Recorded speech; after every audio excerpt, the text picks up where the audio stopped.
sa simple pagtulong mo, mayroong buhay na naisasalba, mayroong pamilyang umaangat.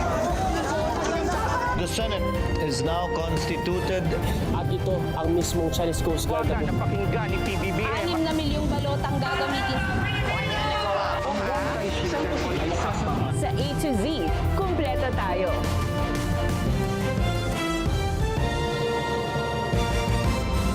Luzon, Visayas, Mindanao at buong mundo. Ngayon ay Martes, January 20, 2026. Ako si Barbie Mulak at ito ang balitang A to Z. No special treatment. Wala talaga. Ex-Senator Bong Revilla nakadetain na sa Quezon City Jail matapos sumuko sa kasong malversation. DPWH Secretary Vince Dizon tumestigo sa Sandigan Bayan hearing kaugnay ng maanumalyang flood control project sa Oriental Mindoro. Isa na naman drama series na mukhang tatagal ng 1 taon. Senator Aimee Marcos duda sa impeachment complaint laban kay PBBM. Pangulo, hindi nababahala ayon sa Malacanang.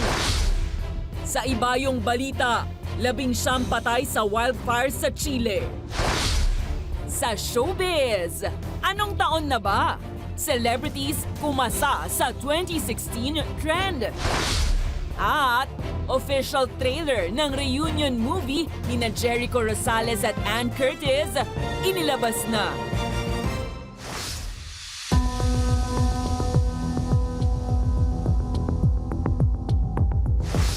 Magandang gabi. Pambungad sa ating newscast. Dinala na sa Quezon City Jail si dating Senator Ramon Bong Revilla matapos sumuko sa mga otoridad kaugnay sa bilyong-bilyong pisong umano'y Ghost Flood Control Project sa Bulacan. Inirereklamo naman ni Revilla ang anyay kawalan ng due process sa paglabas ng warrant of arrest laban sa kanya. Ang balitang A to Z ni Kim Salinas. Pasado alas 2 ng hapon ng Martes, dumating sa Quezon City Jail sa Payatas si dating Senador Bong Revilla matapos ang kanyang pagsuko sa Camp Crame nitong Lunes ng gabi para harapin ang kasong malversation o paglustay sa pera ng bayan. Inaakusahan si Revilla ng pagkakasangkot sa 92.8 million pesos na umano'y Ghost Flood Control Project sa Pandi, Bulacan. Mahaba ang convoy ni Revilla mula sa Sandigan Bayan kung saan ibinaba ang commitment order. Tanging isang van na naka-red plate ang pinayagang makapasok sa compound ng male dormitory ng Quezon City Jail. Sa main entrance, bumaba ang mga anak ng dating senador na sina Cavite 1st District Congressman Jolo Revilla at Agimat Party List Representative Brian Revilla. Giit ni Interior Secretary John Vic Remulla sa magiging pagtrato sa dating senador. There will be no special treatment. There will be no special treatment. Wala talaga. Kahit puntahan nyo ngayon, walang air conditioning system doon eh. Sa huling Facebook Live ni Revilla bago ang kanyang pagsuko, sinabi niyang tila hindi makatarungan ang paglabas ng warrant of arrest laban sa kanya. Nakakalungkot po, parang wala yatang due process. Pero ganoon pa man, haharapin ko ito ng walang takot at alam kong hindi ako papabayaan ng Diyos dahil wala po akong kasalanan dito. Napakasakit po para sa amin at para sa aking pamilya. Sumuko si Revilla sa PNP headquarters sa pamamagitan ni Remulla. Since he will be detained, he will no longer be able to be in possession of those firearms. Kung hindi niya surrender kasi yan, in danger siya sa mga raids sa loose firearms. I think 7 long firearms and 14 short. Alam naman po ni Senator Bong na we have observed the police operational procedure when it comes to dealing with Sa 7 pinaaresto ng Sandigan Bayan, nasa kustodiya na ng mga otoridad sina Revilla at 5 DPWH Bulacan District Engineers habang nananatiling at large si DPWH Materials Engineer Emilita Capistrano Watt. Para sa Balitang A to Z, Kim Salinas. Tumestigo na si Public Works Secretary Vince Dizon sa pagdinig ng Sandigan Bayan kaugnay ng bail request ni dating ako Bicol Representative Zaldico at iba pang sangkot kaugnay ng substandard project sa Nauhan, Oriental Mindoro. Kumpiyansa naman ang kalihim na matibay ang mga ebidensyang hawak nila para mapakulong ang mga ito. Narito ang balitang A to Z ni Naomi Almohan. Ganito, wala proyekto nga ako nakikita dito. September 2025. So is this usable to you? Labis na nadismaya nang nadiskubre ni Public Works Secretary Vince Dizon ang irregularidad sa 289 million peso flood control projects na kinasasangkutan ng Sunwest Construction. Bakit nila pinaspasan ng tambak? Para maitago nila yung 3 meters sa ilalim na sitwal. Isang lantarang substandard na flood control project sa Nauhan, Oriental Mindoro. Pag-aari ito ni dating ako Bicol Representative Zaldico. Kabilang pang substandard 2.6 billion pesos na 1.5 kilometer megadike project na nasira ng habagat noong July 2025. At sheet piles nitong 3 metro lang ang taas imbis na 12 metro base sa project plan. Dahil dito, walang kaabog-abog humarap si Dizon ngayong Martes, January 20 bilang testigo sa bail hearing ng Sandigan Bayan labang kina Zaldico at iba pang ex-DPWH Mimaropa officials.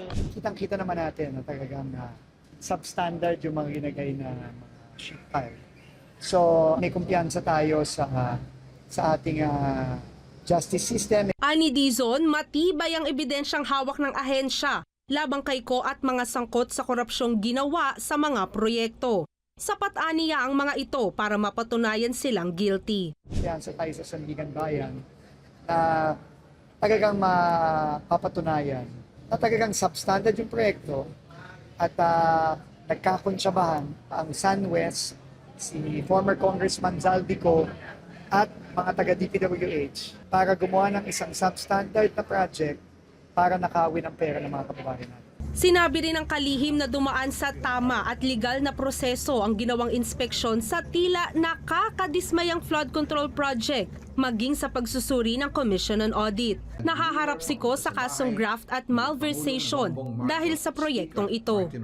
Kampante kami sa ebidensya at pinaninindigan namin lahat ng ginawa namin para umabot tayo ngayon sa kasong ito. Pagtitiyak ng kalihim, asahan pa ang kanyang mga pagdalo at pagtestigo sa mga pagdinig kaugnay ng flood control corruption. Hakbang aniya ito para mapanagot na ang mga umano'y nagnakaw sa kaban ng bayan. Gayunpaman, wala pa ring paramdam o anumang presensya sa investigasyon si Zaldico hanggang sa kasalukuyan. Para sa Balitang A to Z, Naomi Almohano.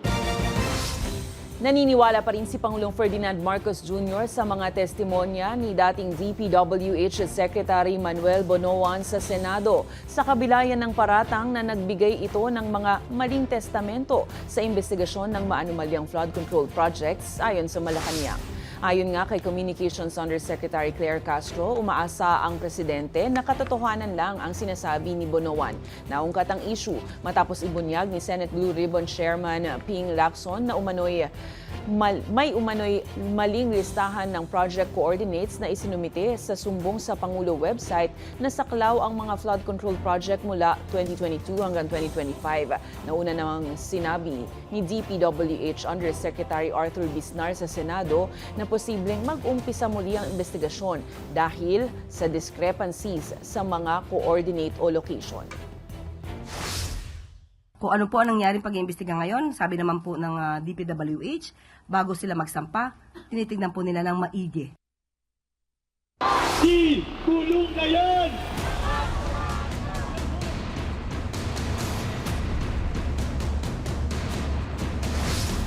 Hindi umano apektado si Pangulong Marcos Jr. sa inihaing impeachment complaint laban sa kanya. Ayon kay Press Officer Undersecretary Claire Castro, may komento naman ang kanyang kapatid na si Senator Amy Marcos sa issue na anyay drama lang. Ano naman kaya ang tugon ni VP Sara Duterte? Ang detalye sa ating Balitang A to Z. Hindi nababahala.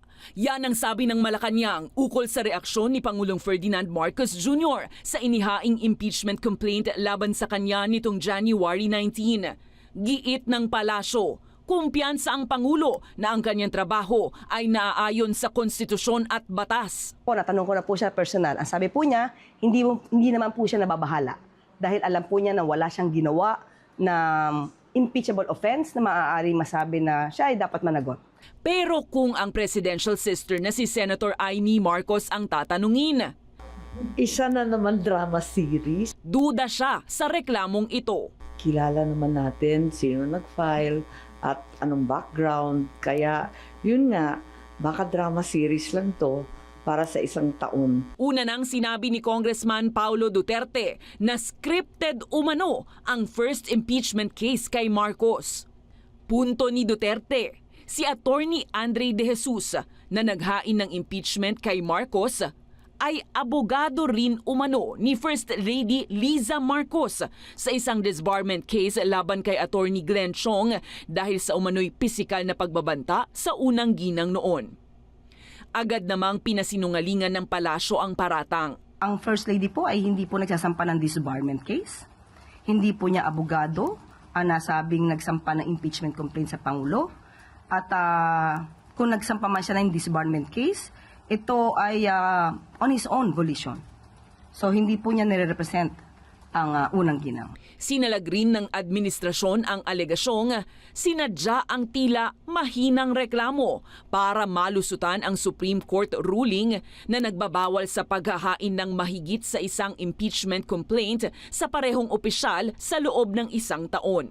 Inendorso ni Pusong Pinoy Representative Jet Nisay ang naturang impeachment laban kay PBBM sa kasong graft and corruption, betrayal of public trust at culpable violation of the Constitution.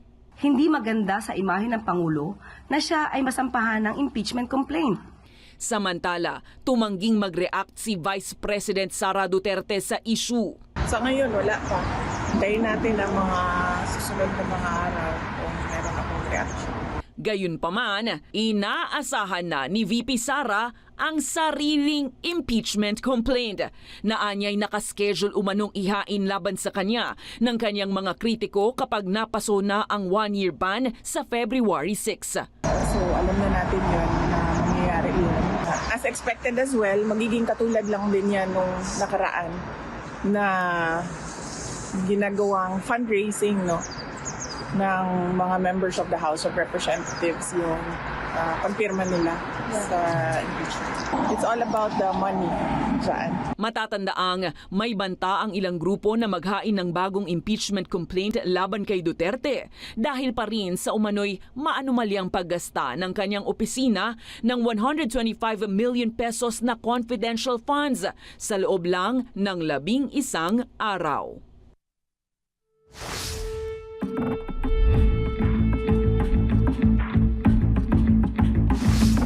Muling nabigo ang mga operatiba ng National Bureau of Investigation na matagpuan ang anino ng negosyanteng si Atong Ang matapos puntahan ng isang beachfront property sa barangay Pundakit, Zambales, Martes ng hapon.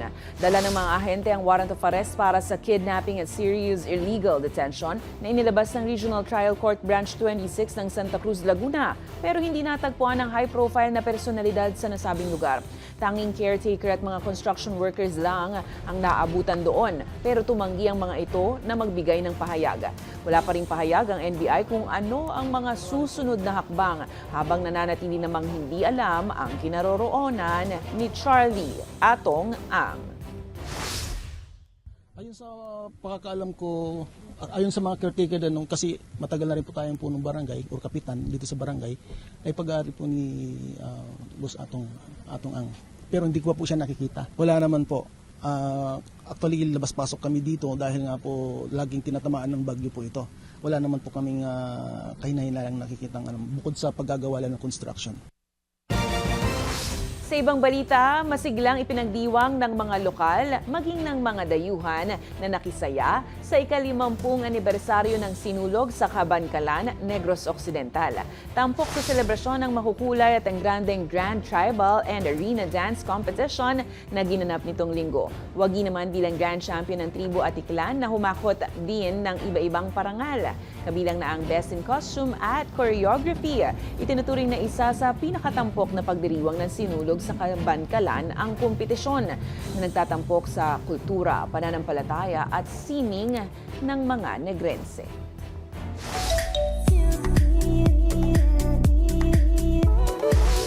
In her actress era, sa kauna-unahang pagkakataon, sumabak na rin sa larangan ng aktingan si Miss Universe 2018, Catriona Grea. Makakasama ng Filipino beauty queen sa upcoming romantic movie The Loved One, ang bida sa istorya na sina Ann Curtis at Jericho Rosales. Sa inilabas na official trailer ng reunion movie ni Ann at Echo, ipinasilip ang eksena ni Queen Cat na lalong nagpa-excite sa fans. Tampok sa pelikula ang muling pagkikita ng mga karakter ni Ann at Jericho matapos maghiwalay at magkalayo ng mahabang panahon. Reunion project nga ito ni Ann at Echo matapos ang 2008 Metro Manila Film Festival entry na Baler. Papanood ang The Loved One sa mga sinehan ngayong February na. Perfect para sa araw ng mga puso. Susunod sa gitna ng Senate Blue Ribbon Committee hearing, Senator Marcoleta at Amy Marcos isinapubliko ang anilay minority report sa anomalya sa flood control. Ano ang laman? At sa ibayong balita, hindi bababa sa 20 patay sa nagpapatuloy na malawakang wildfire sa Chile. Abangan ang kumpletong ulat sa pagbabalik ng Balitang A to Z.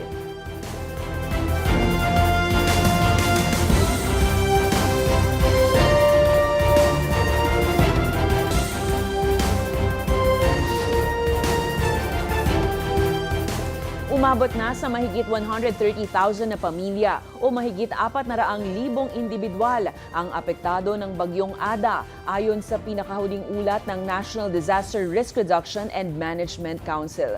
Karamihan sa mga apektado ay mula sa daan-daang barangay sa Bicol Region, Eastern Visayas at Caraga. Nasa mahigit 5,000 individual naman ang pansamantalang nananatili sa evacuation centers sa mga naturang rehiyon. Nananatili naman sa 2 ang naitalang nasawi, habang 2 rin ang nasugatan sa Sorsogon matapos ang pagguho ng lupa.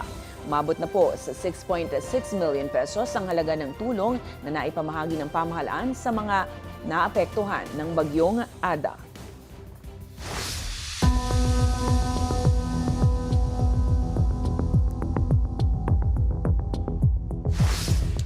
Humarap sa media sina Senators Rodante Marcoleta at Amy Marcos isang araw matapos ang pagpapatuloy ng Blue Ribbon Committee hearing sa katiwalian sa flood control projects. Ipinresenta nila ang tinaguriang minority report kung saan nakadetalye kung paano umano nakaturo ang lahat ng testimonya kay dating House Speaker Martin Romualdez.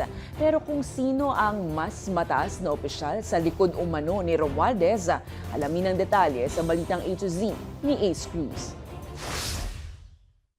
Inilatag ni Senators Rodante Marcoleta at Amy Marcos ang minority report kung saan tinukoy si dating House Speaker Martin Romualdez na dapat makasuhan sa umano'y pagkakasangkot sa anomalya makarang ilang beses na ituro ng ilang personalidad. For example, Gutesa, tinuro si Saldico and Martin Romualdez. Si Diskaya, nabanggit din ang pangalan ni Martin Romualdez. At yung mga iba, si Alcantara, si Bryce Hernandez, pinagtuturo kung sino-sino at papunta lahat sa direksyon ni Martin Romualdez. Pero ramdam umanong inililihis ang usad ng investigasyon sa tuwing nababanggit si Romualdez. May corroborating testimony.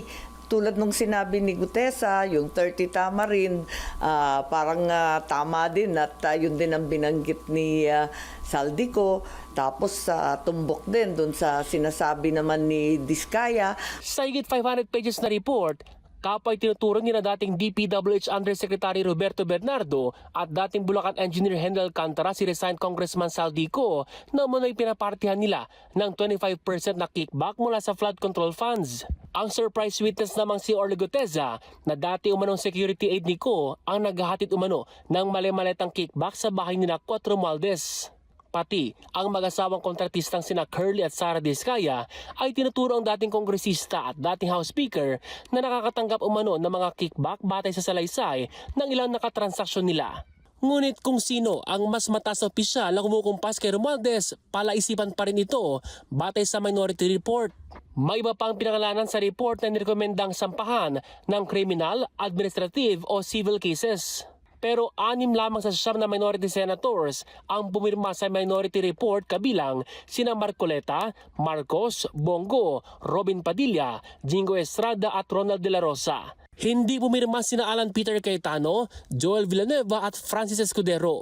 Ipinadalang report kay Senate President Vicente Soto III noong December 10, 2025. We relied on their collective and individual testimonies. So, kaya namin na itong findings na ito. Gate ng 2 senador, nakulangan sila sa Blue Ribbon Committee hearing nitong Lunes dahil bigong maungkat ang mas malalim na issue. Iginig din ni ng Marcoleta at Marcos na hindi sila tinamaan sa pahayag ni Committee Chairperson Senador Panfilo Lacson na manahimik sa pagkokomento ng negatibo sa umuusad na pagdinig. Para sa Balitang A to Z, Ace Cruz. Binanata ni DPWH Secretary Vince Dizon ang kontratistang si Curly Diskaya matapos itong magpahayag sa Senado na paraan niya siyang ninakawan nang utusan siyang ibalik ang pera kaugnay ng Ghost of Flood Control Projects. Sa pagdinig ng Senate Blue Ribbon Committee nitong Lunes, sinabi ni Diskaya na masakit para sa kanya ang utos na isaoli ang perang natanggap. Pero giit ni Dizon, malinaw ang mga ebidensya na iniharap sa investigasyon. Matatandaang humarap si Dizon sa Sandigan Bayan ngayong Martes para tumistigo sa bail hearing ng 9 na DPWH Mimaropa officials na kasama sa kaso ng tumakas na dating kongresistang si Zaldico. Medyo makapal din naman talaga ang mukha nitong si Curly Diskaya. No? Kitang-kita namin lahat ang ebidensya galaban sa kanila. Tapos ang lakas pa ng loob niya magsabi, sila pang ninakawan. Dinipensahan naman ng Department of Justice ang desisyong bigyan ng state witness status ang 3 dating opisyal ng DPWH at isang kontratista kaugnay ng maanumalyang flood control projects. Ayon kay Justice Spokesperson Rafael Martinez, piniling state witness ang mga opisyal na sina Roberto Bernardo, Henry Alcantara at Gerard Opulencia kasama si Sally Santos ng Sims Construction dahil sila anya ang pinakakwalipikado sa Witness Protection Program ng pamahalaan. Gayunpaman, iginiit ni Martinez na hindi ito nangangahulugang makakakuha sila ng blanket immunity sa lahat ng kasong may kaugnayan sa maanumalyang mga proyekto.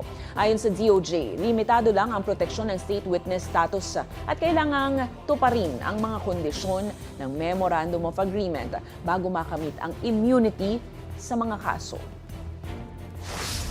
It's not blanket immunity. I think that's one thing we have to make clear. It's not a blanket immunity that they would be completely absolved of any and all cases that may be put forth and filed against them.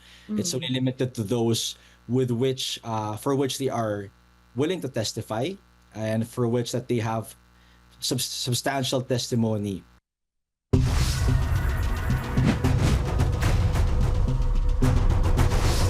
Naghain ng kasong cyber libel si House Deputy Speaker Ronaldo Puno laban kay Cavite 4th District Representative Francisco Kiko Barzaga kaugnay ng mga post nito sa social media na umano'y nanuhol ang negosyanteng si Enrique Razon sa mga miyembro ng National Unity Party o NUP. Ayon kay Puno, walang basihan at malisyoso ang mga paratang ni Barzaga at may pananagutan ang mga aksyon, lalo na kung sinisira ang reputasyon ng iba sa pamamagitan ng social media. Samantala, nangako naman si Cavite Representative Kiko Barzaga na personal na hihingi ng paumanhin sa negosyanteng si Razon matapos amining may personal na pinagmula ng kanyang paratang ng panunuhol sa mga miyembro ng NUP. Nauna na nga naghain si Razon ng kasong cyber libel kay Barzaga noong January 14. Handa naman umanong humarap sa naturang kaso ang batang kongresista.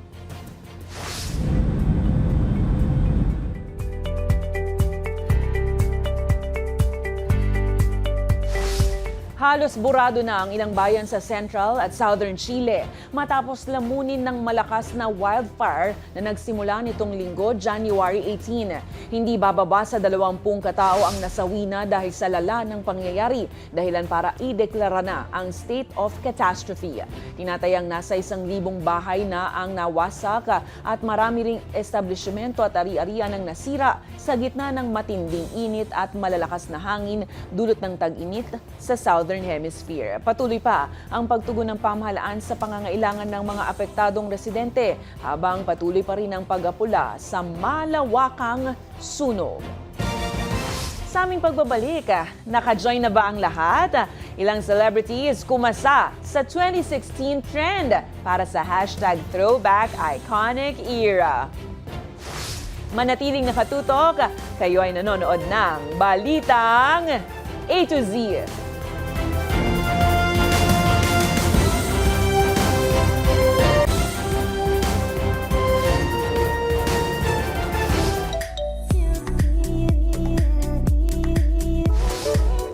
Hindi nagpahuli sa pinag-uusapang 2016 trend ang ilang celebrities na nagpabalik sa #throwback sa online world pagpasok pa lang ng taon. Kinaliwan ng marami ang ilang memories tulad ng Snapchat, dog ear filters, flower crowns, chokers at iba pa.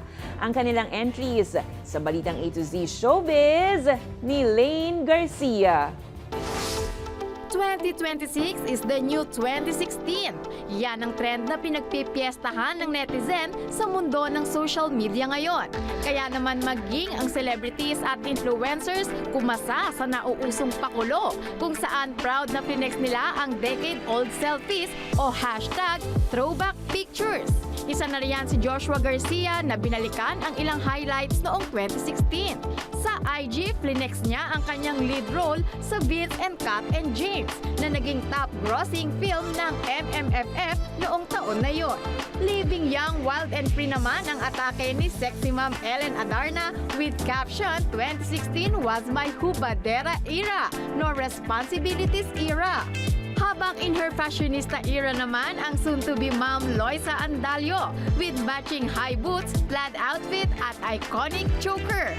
Punong-puno ng milestone naman ang pagbabalik tanaw ni Janine Gutierrez. Sa kanyang photo dump, ibinahagi niya ang mga sandali mula sa kanyang calendar girl era, kasabay ng kanyang primetime role bilang Agua sa Encantadia.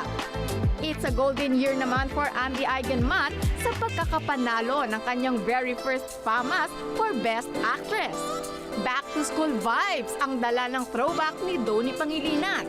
Ipinakita niya ang kanyang campus life sa Brent International School bago pa man siya makilala bilang isa sa mga pinakasikat na leading men ngayon.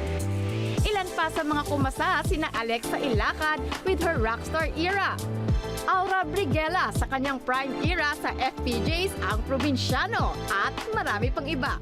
Ang 2026 is the new 2016 trend ay baliktanaw sa mga nauso noong taong 2016. Ayon sa ilang mga lathala, isang pivotal year o turning point ng maraming ganap ang 2016 para sa global pop culture. Dahil dito, umusbong ang internet memes, trends tulad ng Battle Clip Challenge, Running Man Dance Challenge online at marami pang iba. Para sa Balitang A to Z Showbiz, Lane Garcia.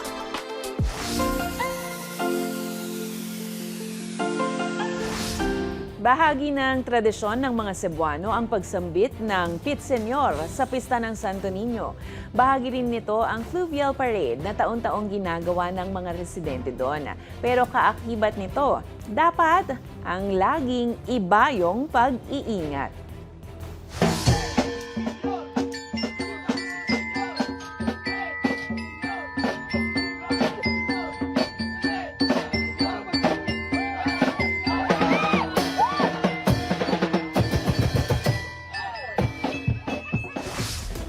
Kung kayo po ay may kwentong kakaiba, mga kwento ng pag-ibig o storya ng inspirasyon at pag-asa, maaari itong ibahagi, sumali sa ating Facebook group na Balitang A to Z, panoorin ang replay ng ating programa at sundan ang ating social media pages. Hanapin ang Balitang A to Z.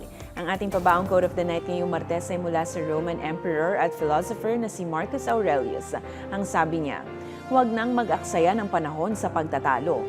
Kung paano ba maging mabuting tao, maging isa sa mga ito. At yan po ang mga balita at impormasyon, mga kwentong may dalang inspirasyon na tinutukan ng Balitang A to Z. Ako, si Barbie Mulak. Maging maalam, makialam. Magandang gabi sa iyo, Pilipinas.